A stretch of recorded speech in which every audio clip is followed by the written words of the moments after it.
Hemos estado viendo nosotros las escalas diferentes, tanto la escala gráfica como la escala numérica. Y en este caso vamos a seguir viendo un poco más detenidamente las situaciones de la escala, porque es importante entenderlos principalmente cuando tenemos o utilizamos algún tipo de mapa. Entonces, vamos a hablar nuevamente un poquito de la escala en mapas y planos. Y si hablamos de la escala gráfica, estaríamos hablando exactamente de un dibujo, que está determinado por dos partes. Uno que se llama talón, que en este caso se refiere a una parte que está mayormente dividida para tener mayor exactitud al momento de medir. Y la otra parte que se llama cuerpo, que se divide en unidades enteras y que representan una unidad total. Quiere decir, por ejemplo, que un cuerpo son el conjunto de talones que puede existir en una grafía o dibujo de escala.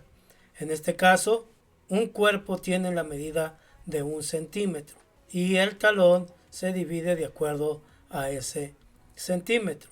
Aquí vemos, por ejemplo, que en este caso el cuerpo va de 1000 en 1000 metros, quiere decir que son 2 kilómetros.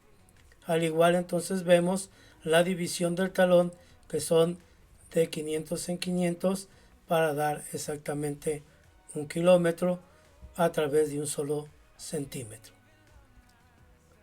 Si en este caso nosotros lo aplicamos a un problema, donde en este caso se nos presenta el mapa de Madrid y se quiere medir qué tanto está separado el centro de Madrid con la ciudad de Collado Villalba, entonces tendríamos que ir a nuestro gráfico, que es nuestra escala gráfica que aparece en la parte inferior izquierda y nos dice que 1 centímetro equivale a 20 kilómetros.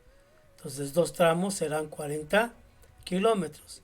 Si nosotros medimos con nuestra regla ese mapa, aproximadamente serían 2 centímetros.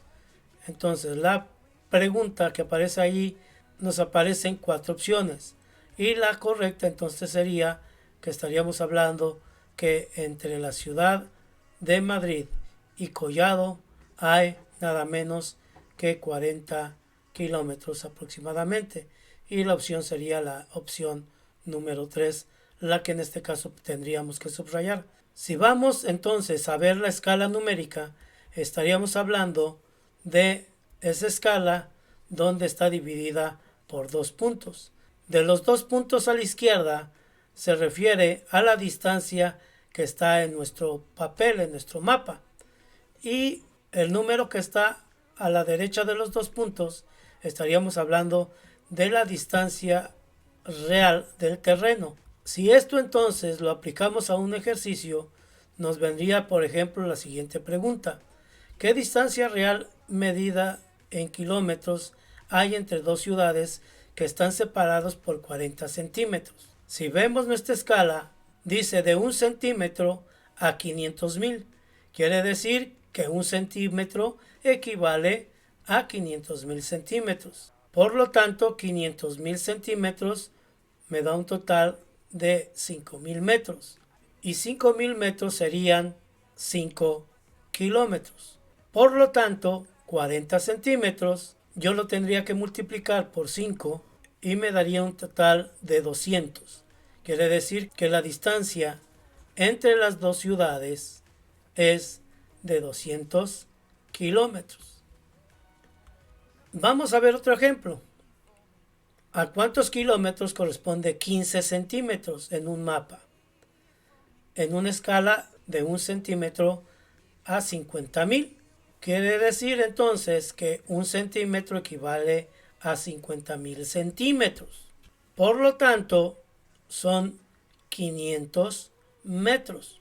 Y por lo tanto, son medio kilómetro.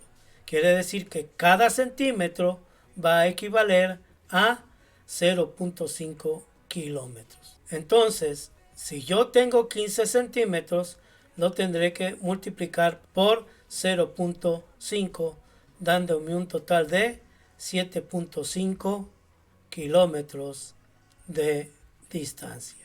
En esta escala nosotros tenemos que hacer primero los centímetros a los centímetros reales y de los centímetros reales a las equivalencias de metros a kilómetros. Por lo tanto, se tiene que hacer conversión. Y tengo entonces que tomar en cuenta los múltiplos y submúltiplos del metro, que en este caso los submúltiplos del metro son el decímetro, el centímetro y el milímetro. Y los múltiplos son decámetro, hectómetro y kilómetro. Si vemos entonces la distancia que hay y real entre el centímetro al kilómetro, son 5 lugares. Por lo tanto, si no quiero hacer la conversión de centímetros a metros y de metros a kilómetros, lo que tengo que hacer es simplemente mover el punto decimal de la cantidad 5 lugares a mi izquierda y de esa manera obtendré la equivalencia correcta. De esta manera estamos viendo cómo estaríamos trabajando nada menos que lo que se conoce como escala numérica. Si te das cuenta, la escala gráfica es mucho más fácil que la escala numérica, porque en la escala gráfica no hacemos ningún tipo de conversión, pero en la escala numérica sí tenemos que convertir los centímetros reales a los kilómetros.